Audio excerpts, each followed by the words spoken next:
You're boring. You've changed. Hurts, doesn't it? Makes you feel very insignificant, not very well thought of when people say those words. And I've heard it loads. You're not drinking tonight. Boring you. What are you eating that rabbit food for? You're paying how much? You're getting up at what time in the morning? You're too fat for that. You'll never do that. You're stupid. You're useless. You've always said that. Words just knock a person down all the time, right? Hear these words going in one ear and they stay there and they grind us. It's not like they go in one ear and come out the other, is it? They grind us down. But some of you are in completely the wrong environment. But yet you're living your life uncomfortable to keep somebody else comfortable. It baffles me. But I get it, I understand it, because we feel we have a certain obligation. We have a duty because we said we'd be with somebody, we stay in a miserable relationship. Because we said we'd do a job and get secure, we stay in the job we're miserable at. Because we get comfortable and everyone around us says, there's nought wrong with you. There's nought on you. You don't need that.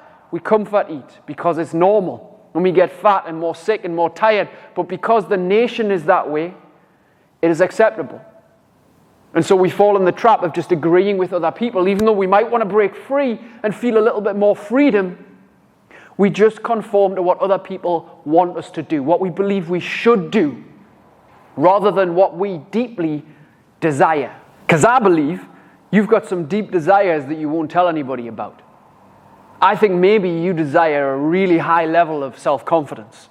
I think you desire a massive level, a high level of personal energy. I think you desire a brilliant, brilliant sex life. But you might not tell anybody these things. Because what happens is we conform. We are told to do that. We lead this life of uncomfort, discomfort, disillusion, frustration, aggression, panic, rather than freedom and flow and consistency and love and abundance and joy. We choose to just do the things that we think we should do, rather than really reach out and say, I want to make a different choice. I want something to change in my life. I'm desiring more, because it's okay to want what you want.